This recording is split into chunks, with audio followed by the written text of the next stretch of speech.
The gravity of the time is such that every new avenue of peace, no matter how dimly discernible, should be explored.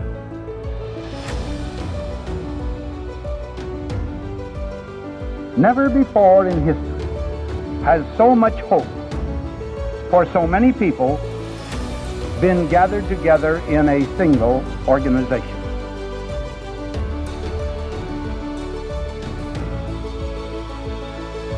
You will provide a great share of the wisdom, of the courage, and the faith which can bring to this world lasting peace for all nations and happiness and well-being for all men. So we are here today on Titans of Nuclear with Charles Oppenheimer. And I'm sure people recognize that last name. This is the grandson of Robert Oppenheimer. So Charles, thank you so much for joining us. Yeah, thanks for having me. Yeah, I reached out because of your podcast, and I really saw what you had done, and I really wanted to reach out and get advice from you. And then the people said you want to come on a podcast, and here I am. So, yeah, well, I mean, we couldn't pass up on the opportunity just to hear. I mean, I'd love to maybe start off with just kind of your experiences growing up, and then I'd love to kind of dovetail that into your grandfather's story and hear it from your perspective, and have you tell the story that you want to tell. And then, maybe we can conclude with just a little bit of your interests and your work moving forward as well. Great. That's perfect. So yeah, I thought about this because I think that's a great interview technique. You say, tell me your story and where did you come from? And I was like, how far back should I take it? And I thought I will go all the way back. And I come from a log cabin in New Mexico with no electricity. That's where I grew up, up on a ranch. Now, I mean, that was only till I was like 5 or 7, but that's the same ranch really that caused the Manhattan Project to be in New Mexico. So it's part of the family history, and just that's the way it was in the 70s in New Mexico. That's running around, and we had kerosene lanterns and a log cabin, and it was a pretty cool way to grow up. And often I shock people with that fact, not my last name or anything, because people are like, "What? You grew up in a log cabin?" Yeah. So that was the start of it. Being in Oppenheimer, of course, as a kid, and also kind of growing up in a not that traditional environment. People often ask me, like, what was it like to be in Oppenheimer, and when did you understand who your grandfather was? Well, first, I didn't stay on the ranch forever. We moved to town, and I went to school and kind of go back there for the summer. So it's not as wild as it sounds, but that really was the origin. So a lot of my experience with that, was through family discussions. I remember being pretty young when I heard about it from my parents, and that's my memory of it. I don't know, I was very young, and hearing, in effect, something like your grandfather was, worked during the war. He did something really important. My memory of it is that my dad said something like he would have been a soldier during this really bad war, but he was a scientist, so he ended up doing science during a war, and that was kind of like the level of detail. And then through my life, I'd hear more things from kids, and sometimes it was like really kind of perplexing. And sometimes not. It was something we would talk about openly in the family, but it was really unemphasized as like, you're an Oppenheimer, you have this legacy. It was just really, especially in relation to other people, it was never, ever something that I experienced. And it's only later in my life, and at this time, I'm like, well, I want to talk about that publicly and really kind of turn towards it. That's amazing. Yeah. I mean, you answered the questions I was going to ask what was like your family's relationship to the legacy? So that was great to hear. So tell me the stories that maybe you feel like aren't communicated on, like, in the textbooks or the Wikipedia articles, but that you had some special insight into. Yeah, that's good questions. There's the personal side. It's interesting being related to a very famous person. Like, it depends on where it comes down. I think my father more or less had a much harder time with that. And it's hard to say if it's because of the historical context, but it's not something he enjoys at all. He doesn't want anything. And I think I see that a lot in the second generation of somebody who's pretty prolific. It's like, it's just so overwhelming that the exact opposite of somebody I was discussing with my daughter this morning, where her friends will say, "Oh, you're an Oppenheimer. That's cool." And for her, she's like, "Yeah, it's cool." It's like not really a big deal. And then for my dad, it's not, so it's pretty, so that part of being in the family and just seeing other people talk about this public historical legacy thing. And then you're over here saying, "Gee, they're talking about my relatives, but I don't really have input." It's been a lifelong thing that you can either turn away from or like get into. And for me, although it wasn't overemphasized in my family, I found my own interest in it. I started reading books, and then I'd ask my dad, "What do you think of this?"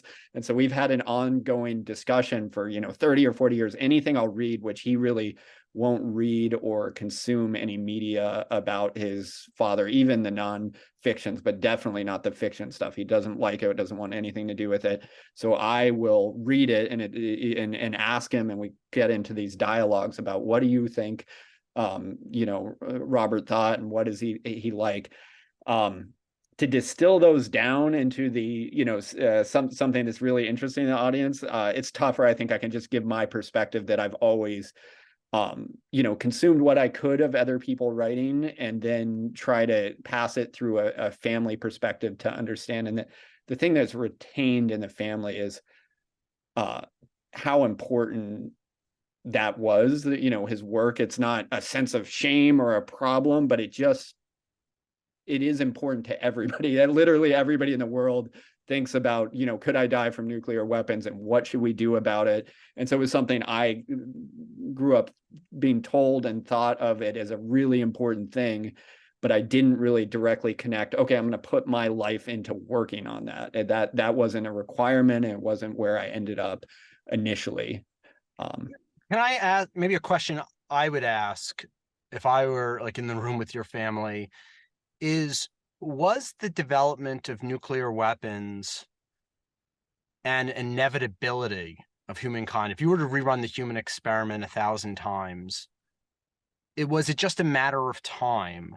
Or was there something in the physics itself that was particularly complex to understand, or that our natural inclination as human beings would have sent us in the wrong direction that would have made it impossible to develop, that individuals such as your grandfather, bringing a unique perspective to the table, were able to push past how difficult it was? Which way do you think it would have gone? Yeah, such a great question, such the heart of it. And so when I run into those difficult things, I like to go back to Robert Oppenheimer's words, because he talked about this, and he said what he thought, that he believed science was a pure and a good thing to do, and that people didn't have a choice. You couldn't just choose to ignore it, that what was going on with physics and the fact that you can make a bomb out of this material is a fact of nature, and the act of exploring that was something that had to happen. So that is an element of it, and I think that's most of the truth. Especially closer you get to science, you just say, well, it really is the way the world works. And if you look at the way, physics was developing, and, from 1900 to 1940, it was such an amazing time of these people working in groups in this collaborative effort to understand, the nature of reality. And they all understood at the same time that this was going to happen, within months and days. So there's some element of that it was going to happen. It's part of nature. Then there's the other element of the people who worked with Robert Oppenheimer. And this isn't something I've heard from my dad. It's not really an inside perspective, but when you if you really look at what thousands of people worked with him, they said, if he wasn't there, I don't think this would have happened, or I don't think we could have succeeded. And that happens in history. There's time when people are there that things have to happen. And that's why I think people are still talking about him so much in an increasing level to this day. You look at it and you're like, so those are both true, that if it wasn't Groves and Teller and those guys, yeah.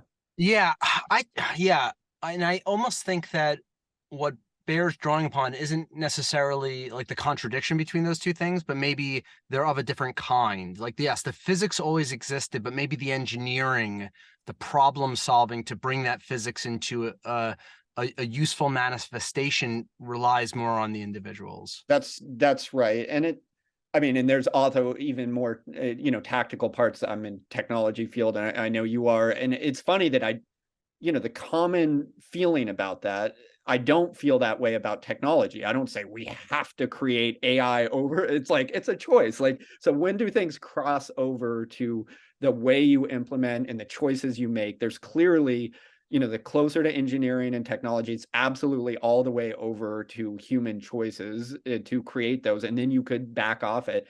When I look at World War II, I don't know if it's a family bias or science. I'm like, well, it was science and it had to happen. I'm not willing to have that part of history like interrogated and say, well, those guys just should have done something different. It doesn't feel that way. It doesn't seem that that's what was going on. But I do, that does happen as you cross the technology thing. You're making a choice. And no matter what happens with the understanding physics and what's going on, you're always making a choice of the outcomes of those. There's always this group. How should we deal with this? Okay, we can make an AI bot that replaces all people. Should we do that? How should we do that? And that ongoing dialogue is part of humanity and science and what we do.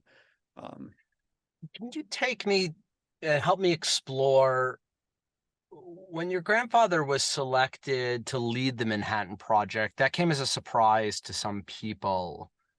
Is that just how it's represented, or was he always the right man for the job? And it's just, there's political and media, stuff that makes, that casts questions about that. Yeah, I mean, it's there's definitely elements of it being surprising. It was surprising to a lot of people, and people say Groves wasn't a genius, but picking Oppenheimer was the smartest thing he did. But when I look at Groves' writing, I'm like, he was a genius. That guy was really smart, But anyway, I think it's, by today's standards, somehow intellectual stuff. So anyway, Groves made a really good and strong choice there. But I also came to a little better understanding of what was going on in physics that time by, in the end, rereading these books over and over. And it's so funny to live an examined life like that. My grandfather didn't spend a minute in his life that is not written down and discussed and in books and journals and interview, like not a minute. Can you imagine living like that? Like what you did on spring break in 20, is literally interrogated and debated to this day. Who captured that? Was that captured by third parties, or did he have a set of journals and notes that he diligently tracked? It was all of the above, but it's just the massive amount of focus. So he was a prolific writer in those days and the kind of things, but when it was already clear that he was going to be important, so it was his journals, but it's really the public record and the amount of diligence. Like American Prometheus, the author, the first author, Marty, which is unfortunately passed away, was working on for 20 or 30 years. So he was going back and literally, interviewing his friends from every single class and every journal, and most of it's recorded. And then you go into the level of being recorded by the FBI and everything you're doing public, and every part of his life has been interrogated, put on trial. I can't imagine that level of pressure. And frankly, in my opinion, a biased opinion, how well he's held up. How did he deal? Yeah, how did he deal with the pressure? Having the FBI investigating me would be like horrifying. Like I just don't like. How did he deal with that? I think he had this like tremendous sense of duty. Like he believed in duty, deriving from some probably pretty mystical experiences had, and then going into the Bhagavad Gita and a study of it, and just his understanding. When you read what he wrote to his brother Frank about it, that I believe duty is the only way out of the pain of existence. It's like almost totally aligned with like kind of Hinduism and Buddhism. Yeah, where did that come from? Yeah, because obviously he's famous for those quotes, but where did this mystical nature? Do we understand the origin of his interest in that? And when you say mystical, what else? Like, what other ways did that take form? Well, it's interesting. This is my secret sauce going out on the thing. My interpretation. There's been a huge amount of historical interest on his spring break of 1922. Actually, I can't remember the year. 25. Can you imagine that, walking around with Corsica with his nerdy friends from Cambridge, and you have historians writing around, what did you do and what did you do the next night and where were you sleeping? So there was a portion of that story where he gets up from Corsica, apparently. This is according to two guys that were interviewed 50 years later who were hanging out with him in Corsica. And it was never part of his life, according to the FBI and his friends and stuff. And he rushes back to Cambridge. Or he says, I got to leave. I got to go back to Cambridge.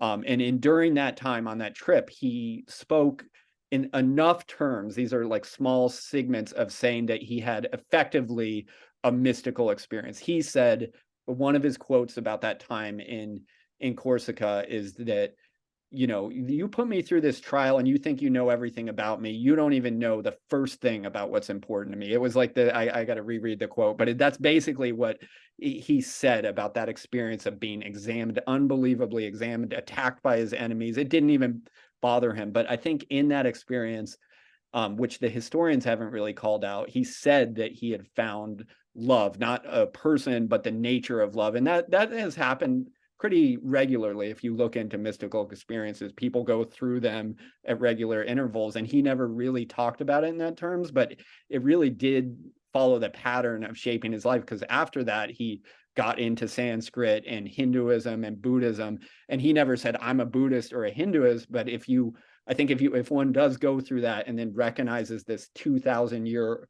version that happened 2,000 years ago, where these people are talking about the nature of consciousness and unity, then you can recognize a number of his points, just little fragments of it over the years where he talked about that affecting him.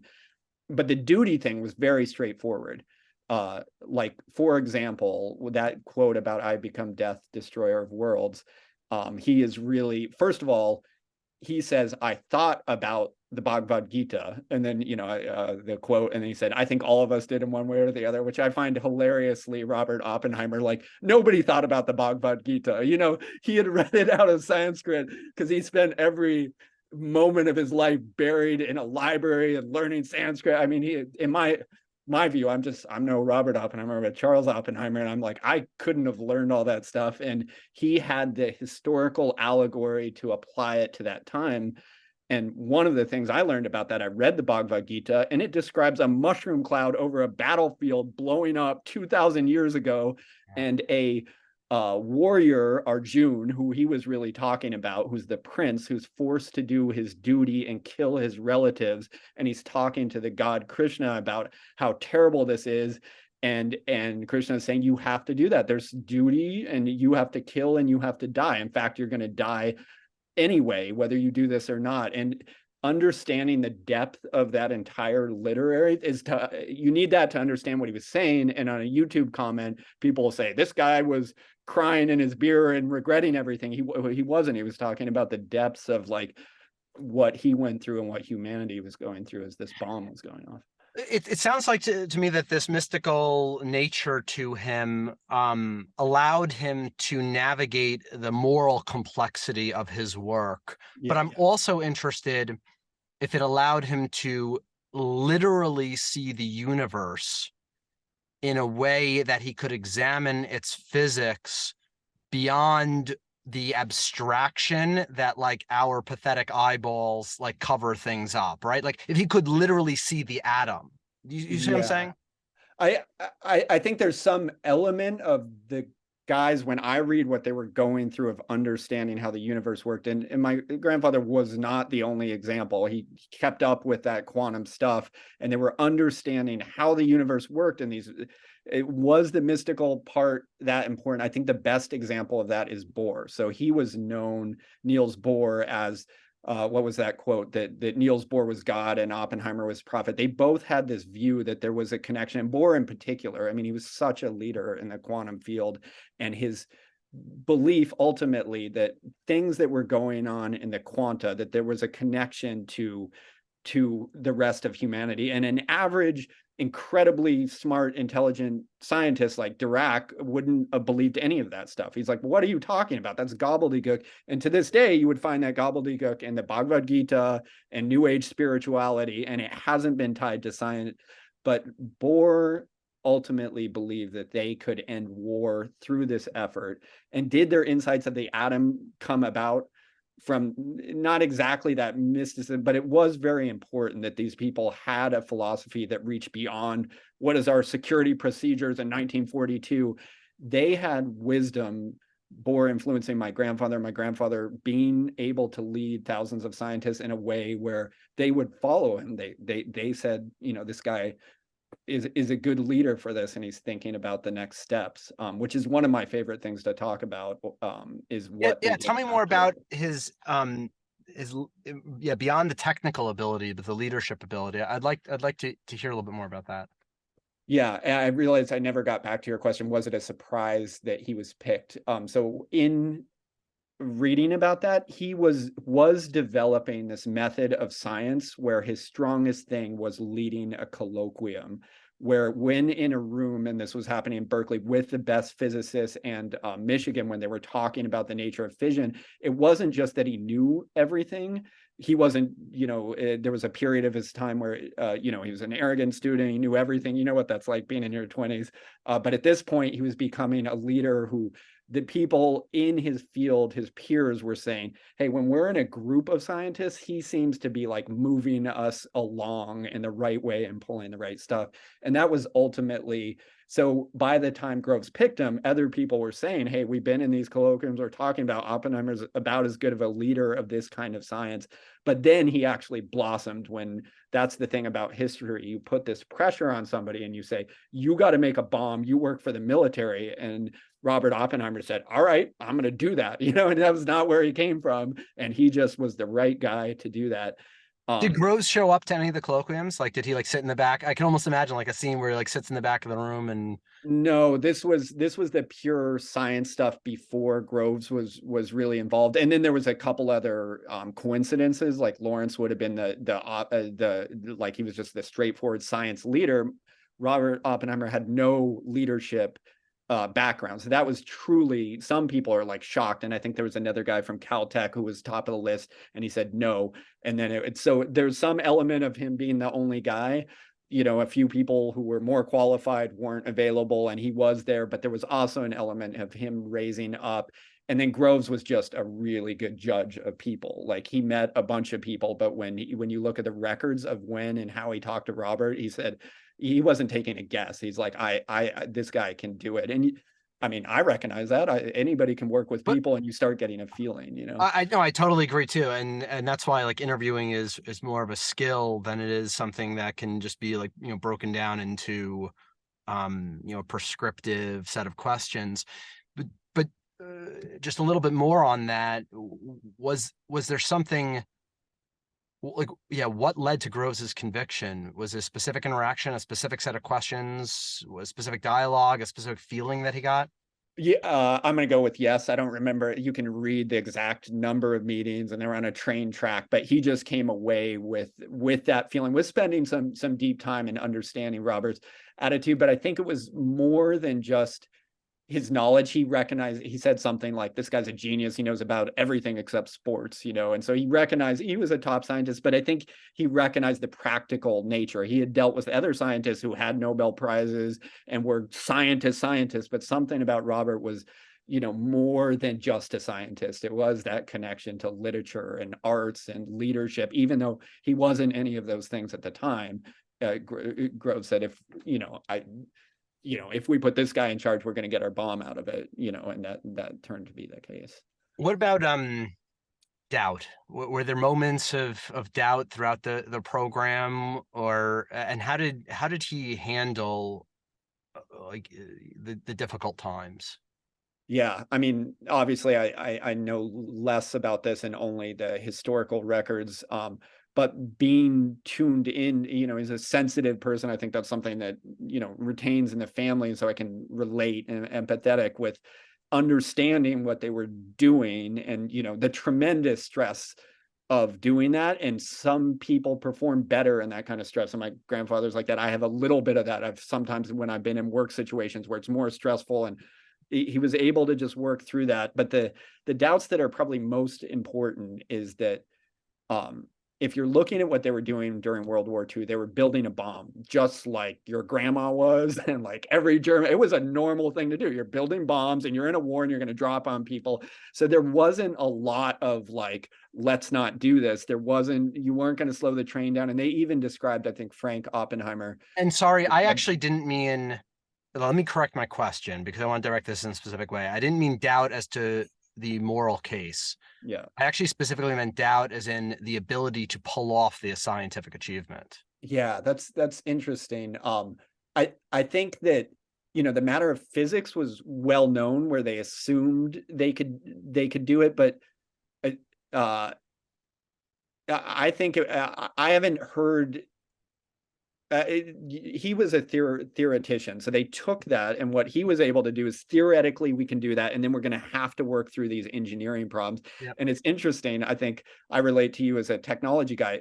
You can look at a theory of like putting a database together. There's nothing to it. The theory is totally proven, and you do it, and 50% of the time it fails. So that is the interesting thing about the Manhattan Project. Is it sounds simple now, but in reading, my knowledge of it is they were just all in on it. There was no hand wringing. They were just like, we're going to move this through. And in fact, I guess they had maybe a typical technology thing. There is a famous time where I think Robert said to Groves, "Oh, we're going to need 50 people or something." It was an order, 2 orders, 3, 4 orders of magnitude under what actually ended up causing. So that's a typical thing. We know we can do this. I know some really smart guys. We were up in Los Alamos.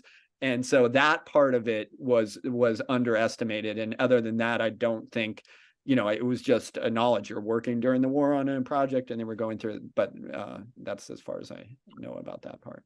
Who in your family was he closest to? Well, I mean, the only person I know in my family is my dad. And so there's a kind of a famous, he doesn't do media interviews. So when you read about Robert Oppenheimer's family by these authors who kind of interrogated the secretaries and the friends and stuff, it's this very outside perspective. And it's hard to talk about inside of a family. Every family has this stuff, but my dad has very simple summaries of it. My dad was a good dad. He spent time with me. He was a really nice guy. My father himself is eccentric and awkward. He was never going to fit in society in any way. And Robert didn't hold that against him at all. It wasn't like, you have to go and be a nuclear scientist. It was just accepted. But he was a busy guy. If you look at it in today's terms, the way they raise their kids, it's kind of shocking sometimes, seeing the way my grandmother and my grandfather treated their kids, but maybe it wasn't so much in the 50s. They would Tell me. Yeah. Well, there's just they left Peter, my dad, with like a nanny as soon as he was born, and went off for a few months. And like that probably was not a good idea for my dad's health. And the same stuff like that happened, some parts for the war and some parts from just family culture. So my understanding of my grandfather is, just from the family perspective, it's warm. Our family to this day is kind of like, it has this weird quirks, but when we're together, we're like really close and really tight in. And he took walks with his family on the weekends, and this whole just normal human side of Robert that I never experienced. I knew Frank, but I didn't know Robert. And what about his wife? What was the relationship there like? So Kitty, I mean, she in the history books is a famously difficult person. It's something that my dad won't talk about. So I think he knows, even if he talks to me, it's going to get out there. So it is almost not discussed. So I think maybe I'll go along with that That's tradition. fine. Yeah, no, I didn't want to. I'm just curious because I often think about, and the reason I'm asking this line of questions really is just is like when I think about even solving engineering problems, when I get stuck. Yeah. And that's really what my curiosity is like, how do you get unstuck? Yeah. And sometimes it's talking to someone, not necessarily even another technical person, but just a confidant, and just having someone to talk out loud to. And you're really kind of talking to yourself. Yeah, yeah. And But did that go on? That's kind of an interesting question. yeah, But one thing that is kind of clear is Kitty was much more real world and practical than Robert. Obviously, a theoretical physicist walking around in Berkeley, having a communist girlfriend. He was in another world, and she definitely, the influence of their just kind of real world practical marriage is seen historically and probably true, but they had a lot of influence on get a good job at Los Alamos and stop hanging out with these commies and stuff like that. And I know when the security hearing went on, she was a great witness. She's like, shut up. What are you talking about? That's the way you need to be. Robert Oppenheimer's like, I'll tell you anything you want to know. This is how I'm feeling. That's not what you want to do when you're on a security trial. So, and, for the inside stuff, my dad does say that their relationship was, Robert was very formally treating his wife with a ton of respect. And that's how he lived his life. And I think that's some elements of Robert Oppenheimer. He was so exemplary in all these areas that still people pick out if well, he had this flaw and he was a complicated man. But I think you could also look at him and say, oh, he's a hero. He's a great guy. And maybe that's still coming out. It's amazing that people are talking about him that much just because of the circumstances and who he was. yeah, it's pretty incredible. I mean, I think we all have flaws, and I think it's easy for, I mean, you even see it almost like with Elon Musk today. Sure. People are able to take small mistakes that he's made and blow them out of proportion just because he's such a like an imposing figure in society. Whereas if you were, really try to look at the totality of his work, I mean, at least my perspective is this is overwhelmingly positive.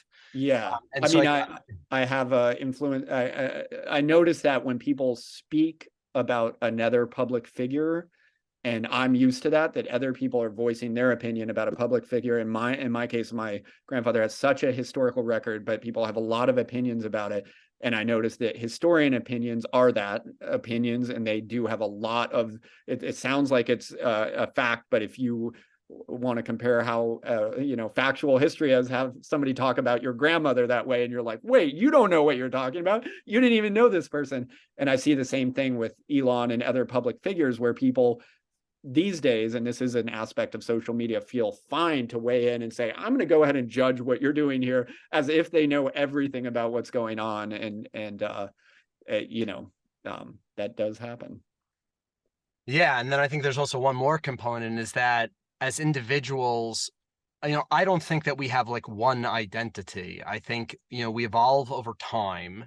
Sometimes we can have conflicting thoughts in our mind at the exact same time. And so how can you really say this person is that when there's so many layers and levels to it? That's a great we might point. not even have the language. I always want to bring that up, and now you're bringing it up. Like, there isn't, to get to know yourself, you'll find that there's not one version of yourself. And if you look very philosophically down or very psychologically, you'll find that there's no one definite there. So you can't have somebody else come along and say, I recognize and know this person. It's much easier to believe that's possible through kind of fictional and historical takes.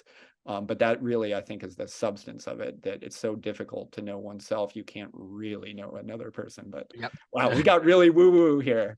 How's your audience gonna like this? I don't even think that's woo-woo. I don't know. It is true. I think it's just examining. Yeah, I think it's just a different mode of examination, because I don't think of myself as a woo-woo person, but it is a bit more philosophical and less scientific. I don't know. It's just more philosophical. And philosophy is so important. I'm sorry if I'm babbling on and no, driving. please. I'm enjoying it. I did want to segue into this, because if you look at what the scientists were dealing with, like Bohr and Oppenheimer, and they see the bomb being made and they come to peace with, there was kind of a combination of, it's not our decision and, it's going to happen anyway. They weren't making the decision to drop the bomb, but they did turn completely focused on how do we deal with this. And Bohr spent all his time seeing this coming, seeing an arms race coming, and seeing a way to head it off. And it really is it possible for humanity to have not done what we did, which, World War II is an example of what we did. But there was a time where at the end of 45, where Oppenheimer and the other scientific committee wrote up a 5-point memo of what we should do with the effect of weapons. And when I went back, I had thought maybe they got through the arms race and then realized that. But when I went back and looked at it, they saw the whole thing coming, and they put together a logical sequence of, we're probably going to go on making more of these bombs. They're going to get more and more powerful. Other nations are going to get them because they're a fact of nature. And what we're working on here is ending war, because if we don't do that, we are going to destroy all of ourselves. And that was the scientific philosophy woo-woo thing that they were saying. They were saying we need to get along in a new way. And it's surprising to me, and what I want to continue talking about Robert Oppenheimer's legacy isn't necessarily the inside family perspective and the cult of personality where other people make movies about him and profit off that. Like, that's never something we were going to do in the family. But what he said in 45 to 47 to 54 in his entire life was dealing with that effect of technology and what can be done today. And when I look at it as their advice is as relevant today as it was in 45. The difference is, if it had just been listened to and acted on as given out by, if I may, the most intelligent people in the world. You have Fermi and Compton who invented this stuff, and they're like, this is how you deal with it. And it was that close to being just received and acted on. Scientists were so much more respected, and Truman and some of the Secretary of War were receptive to this. Churchill, okay, let's do what you say. It was about that close to them just listening and managing nuclear technology in a way that wouldn't have had us where we are now. Okay, so so what did they say, and what did we do differently than that? Articulate that more. So, I mean, what they said is that's what would happen if we would have an arms race, and the military view was like, oh, no, we just keep this secret. We're going to make a lot of bombs and we will take over the view. It was a very simplistic thing without understanding even the basics of it, right? So that was the two choices. But what they said is, since this is possible to do, the only way to control it is to have scientific cooperation, particularly on fissile material. So it wasn't just like, let's all transcend all desires of humans and get along. It was a very practical military cooperation-based model that the UK, who had been very primary in the Manhattan Project, they own this stuff, and the US and Russia would just simply need to decide that we're going to work on it together, and we won't let other countries produce a huge amount of fissile material, because that is monitorable. Even in 45, you couldn't do it without everybody noticing. It was accurate and it was practical, and it literally got that close to being acted on. And if we had, we wouldn't have the carbon problem we would have now. We would have massive nuclear energy all over the world in cooperation.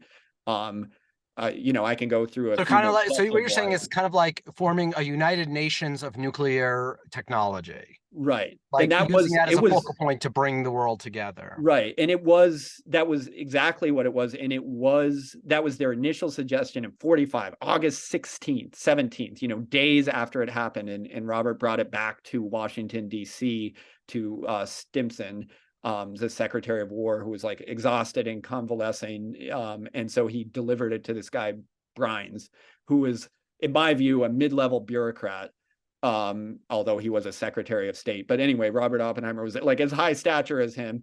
And Brines took it and like basically threw it in the trash and said, oh, that's cute. Go back to Los Alamos and make more bombs. And that is how the decision to go into an arms race happened. It wasn't, you had very careful, they took days, Lawrence and Oppenheimer and Fermi working through this to create a report, really well thought report of what to do. And people were receptive to that. We were coming out of World War II, and even people like Truman, they were like, let's do the United Nations. We need to do things. So for the next 2 years, so that didn't work. That's the most critical time where Truman went into these negotiations with England, and they didn't even agree to share the knowledge that the British program had helped create. They said, no, we're going to keep it secret.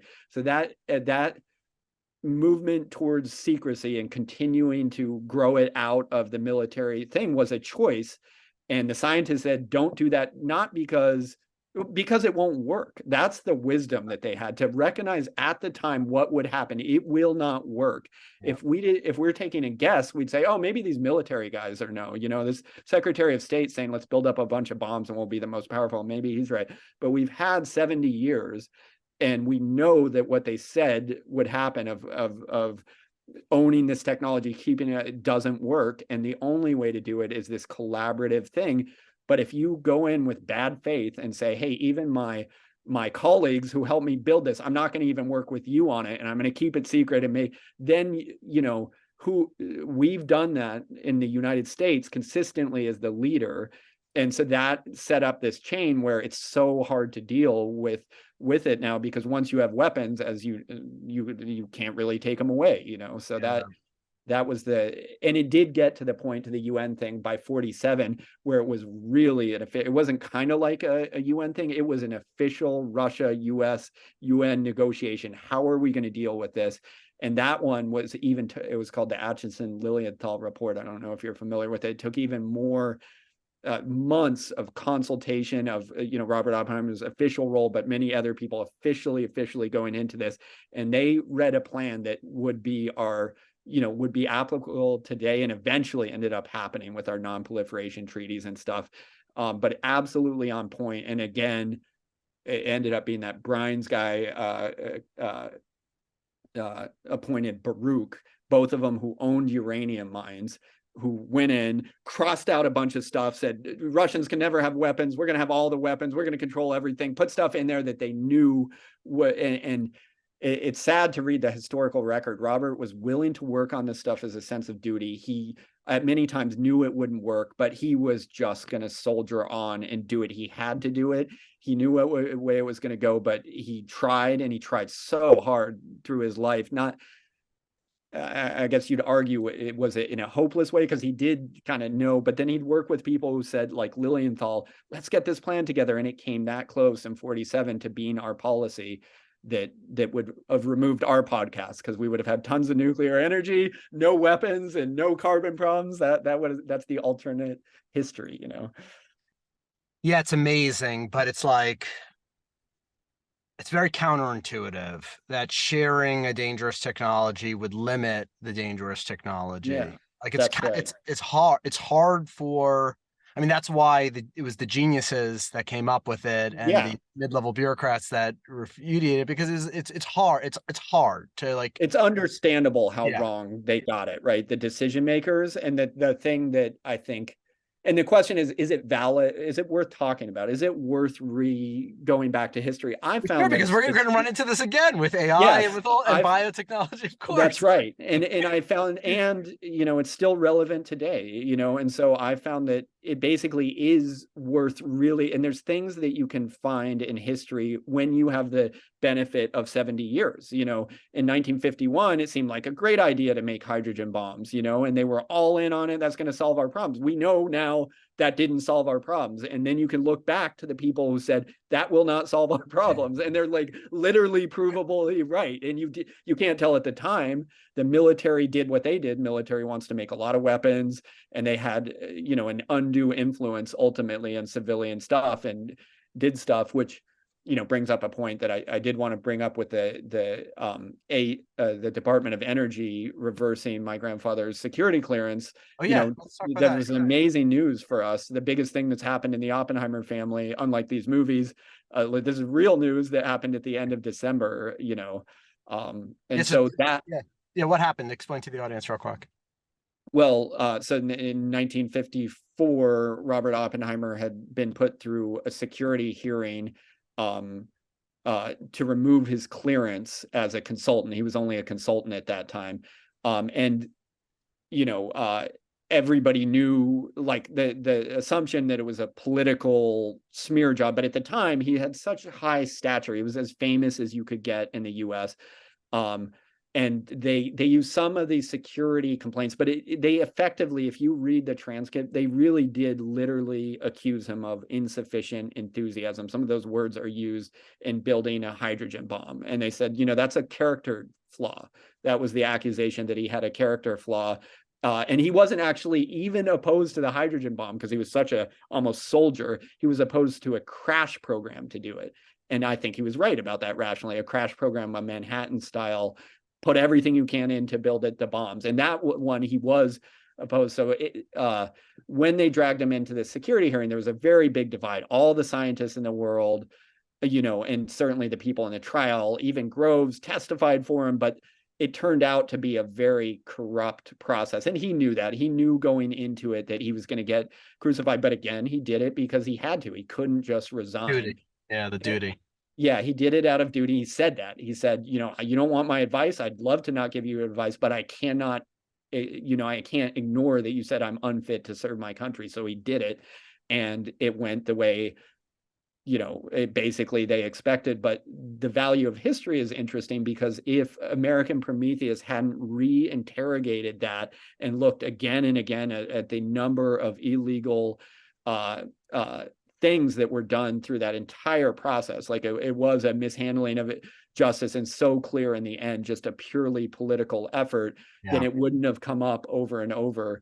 The AEC lawyers in 1958 they took over with Kennedy, and they looked at it and they were like, this is corrupt, this is terrible, we have to reverse this. But at that time, even in 58, so there's some records of it then, but it was really interesting that the DOE announced that they've vacated the decision, it was called. And why? Who pushed that through? Well, there's been a constant lobbying for this, and it's actually not the family at all. It's effectively Los Alamos scientists, starting from the day that started in the security, not Los Alamos scientists, all scientists except, famously Edward Teller, effectively said, this is ridiculous. You can't prosecute this man, our hero, our leader, for this. And they were always against it, but that didn't translate to very much political pressure. All they accused of him in the end is insufficient enthusiasm as a sign of character flaw. And then they threw in this security thing. Well, they said he lied in 1943 to a thing. He did not, and I've been trying to rebuild that. His problem was too much honesty. When he talked to these security guys, he's like, oh yeah, I met a communist. My friend knew a Russian. And, that got him into all the trouble. And he was accused later of lying about it, but he really didn't. He was so careful and he didn't lie. So if you look at what he actually said to this day, I might read, it's not very tasteful. It's better to just not even address it, which is a family tradition. But I might go back and say, this is why he didn't lie. Because there's still historians today, including some of his spokespeople, who say, oh, it was fair to think he wasn't a security risk in 1954. And I disagree with that. And the DOE, it turns out, disagrees with it. When the new Secretary of Energy, Granholm, looked at it, every secretary... But I'm wondering, how did the political pressure come about now, of all times, to actually... I mean, it's been there consistently. So since I was asked to join a lawsuit in 2008 or something, I said, oh, we don't do that in the Oppenheimer family. We've always considered he has his legacy. He speaks for himself. All these other people write books. It has nothing to do with us. So I didn't do it then. But the authors of American Prometheus, other senators and lawyers, go back to the DOE and they say, here's our proof that this was corrupt. The DOE looks at it, and depending who's on the administration, look into it at different levels. And sometimes they've started a program to kind of do an apology, but it's always been there. And Senator Leahy is somebody who's really focused on it. So Oppenheimer has so many advocates from around, and it's not exactly a political thing, but I guess the new leadership of the DOE, which I think is amazing. I don't know Granholm, but I know her work at this point with the fusion announcement, which I think is really hopeful for big science. And my cousin Art Pack, shout out Art Pack, was one of the main researchers on that. And so supporting that. And then I think it's a direct support. Like, she can look at the legal record and the historical record, and for no political reason, this didn't make political waves, not even the right wing. It didn't make any noise. They don't care about it. And just said this was a wrong thing to do, and we're not going to treat our scientists like that. We're not going to attack them for their political views.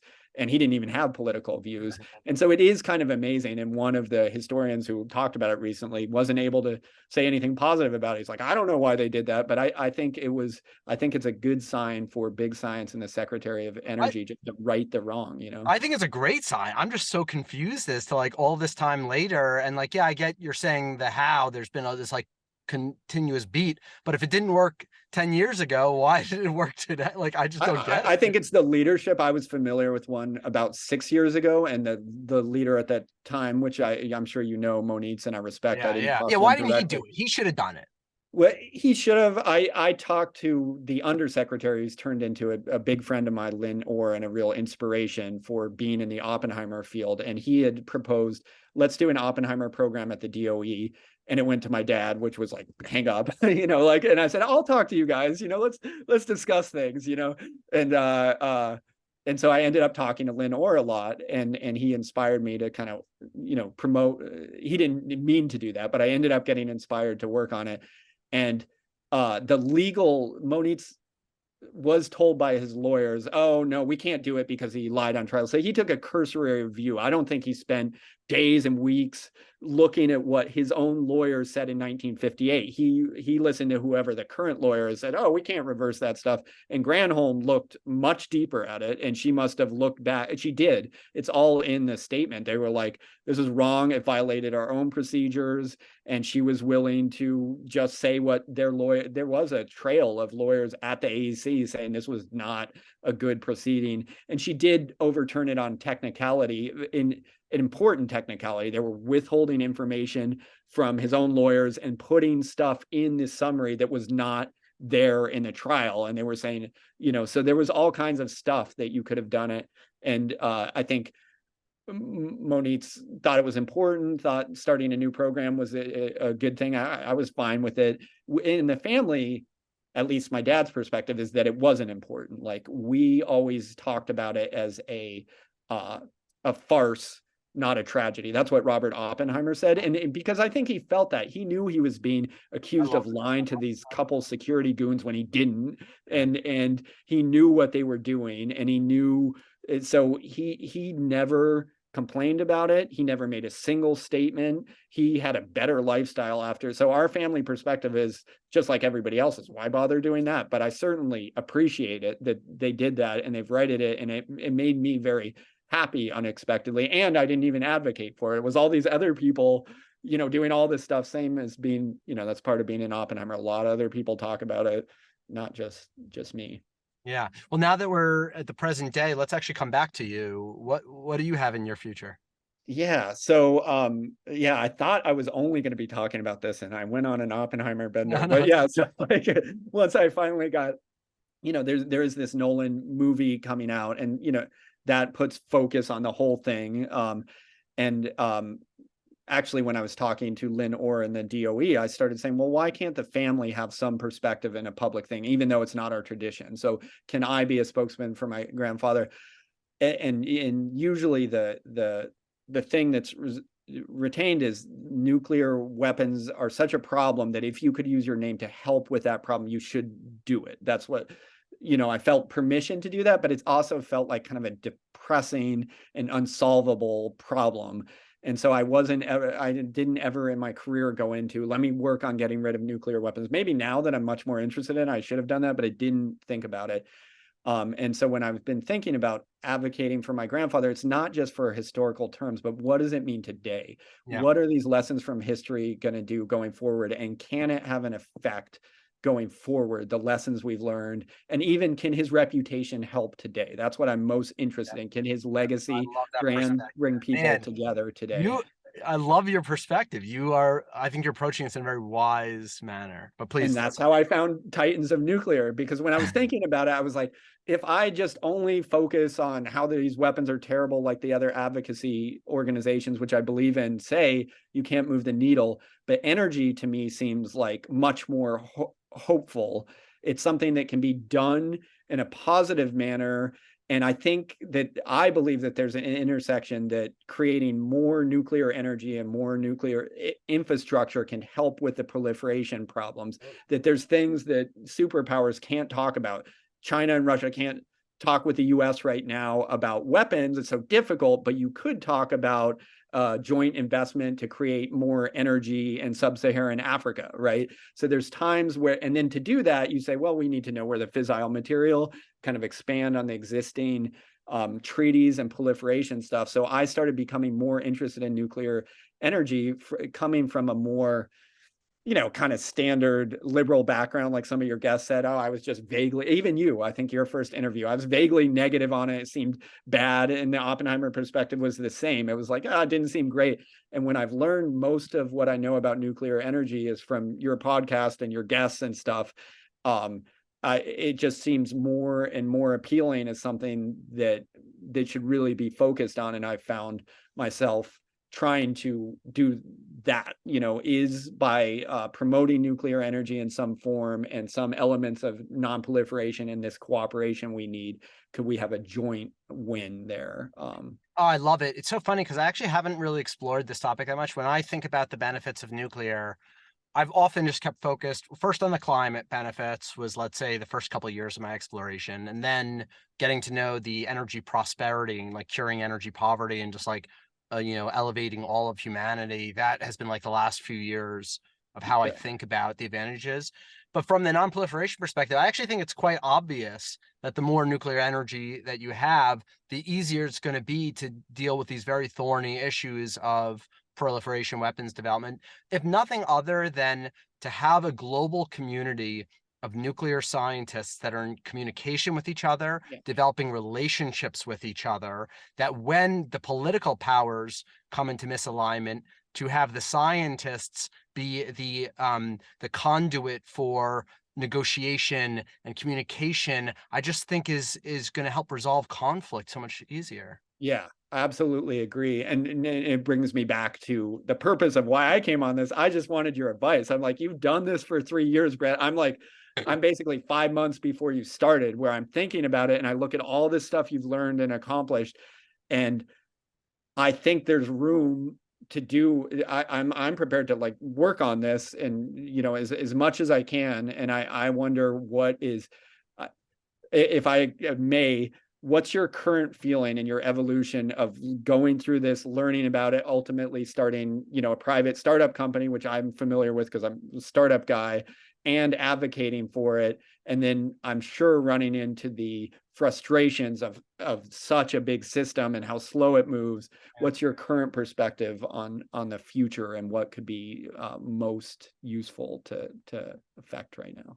Yeah, I mean, the bureaucracy is tough. Like I have a whole, like having to deal with governments for these last few years and trying to actually take our learnings and you know, and manifest it, and realizing that what's stymied nuclear energy is not technology related at all, but is like pure bureaucracy and licensing and these challenges that's really held it back.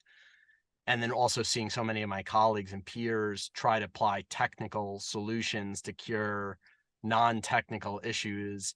And then also examining the history of how many nuclear startups and how many nuclear efforts and nuclear programs have failed when you try to solve social or governmental issues with technology, and it never works. That can be frustrating. But what I will say is that the exploration part, you know, these conversations, the ones I'm having with you right now, is so rewarding, like so emotionally rewarding. That it is able to overcome any frustrations on the like progress, you know, like business you progress might say we side. just have to do our duty, right? Like march through the hard stuff. You look at how hard it's going to be.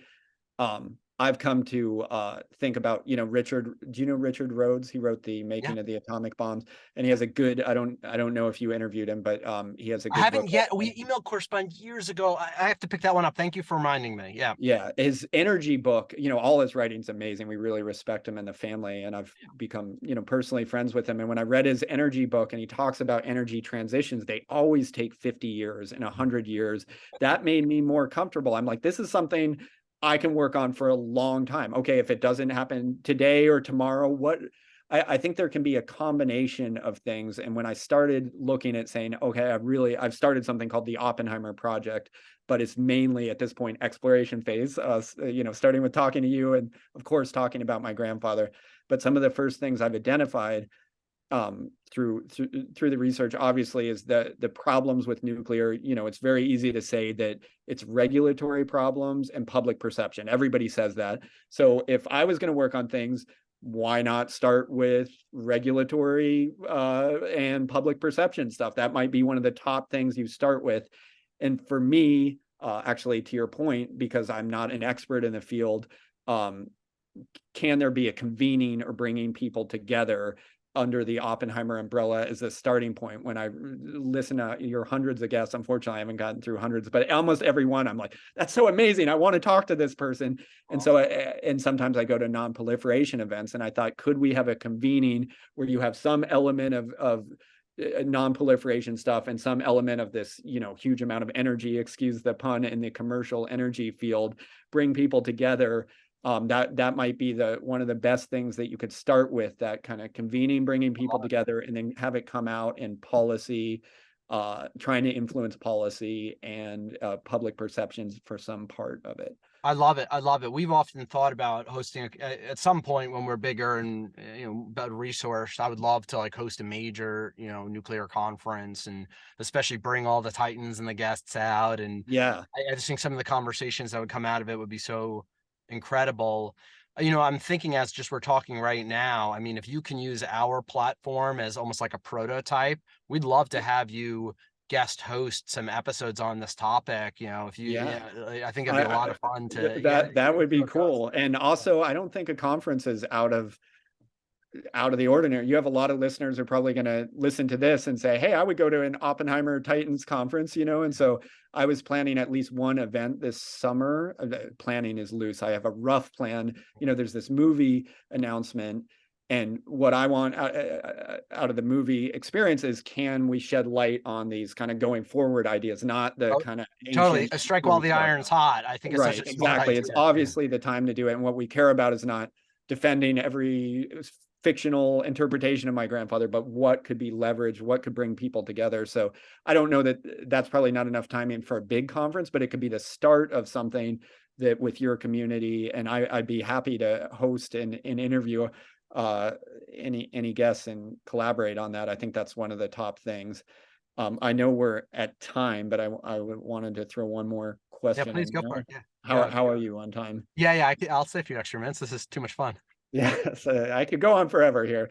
So the other leg that I thought of, and I wanted your perspective on this, is investment. So, I'm a tech guy. I think I've ruled out safely. I hope. I'm sure you did, and you went back on your word of doing a startup. I'm like, I'm not going to do a startup in this space. I'm going to find the people who are already making things. But this advocacy and promoting and convening is a thing that I think can be done as an Oppenheimer project. But the investment side, I think, would need to be a little more on the private equity type commercial investment. And so I'm looking into that. And I'll let you answer that, because I don't know what you'll say. But the one other thing that I thought of is promoting, a Manhattan Project style effort. That's what you're lobbying for. Can we get the government and the urgency and Geta Groves involved and some other Oppenheimer, not me, to run the thing, where you're really trying to vastly increase the amount of nuclear energy. And I would want to see that measured in gigawatts and carbon, right? Because when I look at, the effort on talking about climate change, there's still the same amount of carbon in the air. There's still the same increasing amount being produced. Yeah. When I look at nuclear energy, it's going down. So I want to get involved in the early stage of this, but I also want to shift the curve. I want 10 years, 20 years from now to be more. And what can you do to start optimizing to those outcomes? Yeah, I mean, the idea of a Manhattan Project style effort, I think, is quite compelling. Or the same, people talk about the space race style efforts. Mm-hmm. It's very compelling, but unfortunately, I struggle with seeing that as a viable solution, because whenever I see, in today's day, I don't see government-led projects as viable pathways towards like real hard solutions. I just see too much special interests and once again, bureaucracy taking, you could put unlimited money, and you can waste unlimited money. It's also a cliche. Every time somebody does it, they're like, Manhattan Project for fixing the roads, and it doesn't work. I know. I think there's something fundamentally wrong with government-led programs. And that's tough, right? Because the government has a lot of money, and like a lot of these projects need a lot of money. So it's like an obvious source. It's like, oh yeah, 0.001% of the government's budget should be hundreds of billions of dollars. It's like, you know, we threw $6 trillion at COVID. Why not throw $1 trillion at energy? It's like, how hard could that be? But I don't know. I don't see it working. Like, I don't see it working. Well, I'll use my startup foo and challenge it. I mean, like, I see some element, like I've seen you do with your guests, and I understand it. You talk to somebody who's 5 years in nuclear, and you're like, what if you had to do it faster? And they're like, can't do it faster, you know. And well, there's a major problem. I'll use my beginner mind and say, I'll get Republicans together, I'll get the military together. Like that view, I agree that it's unlikely to be able to cause that because the Manhattan Project had its own dynamics in a war. But it's something worth exploring. Like, could it be bipartisan to kind of promote some effort? And I don't think it'd be the ultimate solution. I don't know. I just think that, like, it's funny because I used to be very liberal. Now I'm like in the middle, right? But it's like, I just see government as getting in the way. Government is the problem. Listen, I always like to come back to Point Beach 1 and 2, you know, that were, you know, there are 2 nuclear power plants they built here, you know, medium sized, right? Like, you know, 500 megawatts each. They built them in under 3 years. You know, this is 1968. So this was before, you know, the whole industry has this all like, oh, nth of a kind, we need experience. Okay, they had no experience. They didn't have computers. They had like 1960s construction technology. And yet they were able to bring these plants. And they built the plants in today's dollars, sub $1,000 a kilowatt in under 3 years. So if all you did was allow a private company, not even to innovate, but literally to replicate, just do what they could do. Bolt for bolt, nut for nut, everything. If you just allowed it to happen, the whole world would be carbon free. And by the way, how cheap this power is, it's like $20 a megawatt hour, like 2 cents a kilowatt hour. It's like, we'd have the cheapest, most, and all we have to do is copy what was built in 1968 sitting in Wisconsin right now. But we won't do it. And why won't we do it? I think it's because government programs, government bureaucracy, licensing, all of this stuff is standing in the way. And so I just don't know. I just don't see any government program solving what is so easy to do and not just making it worse.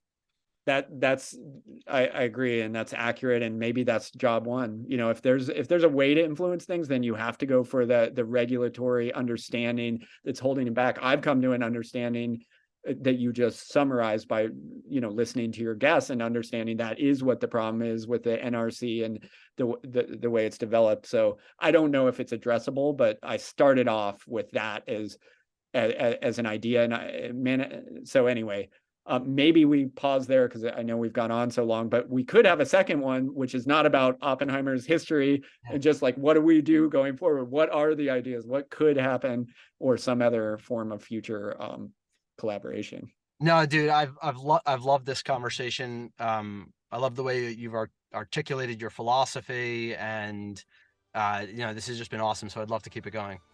Likewise. Thanks a lot, Brett. And initiate at least a new approach to the many difficult problems that must be solved in both private and public conversation if the world is to shake off the inertia imposed by fear and is to make positive progress toward peace.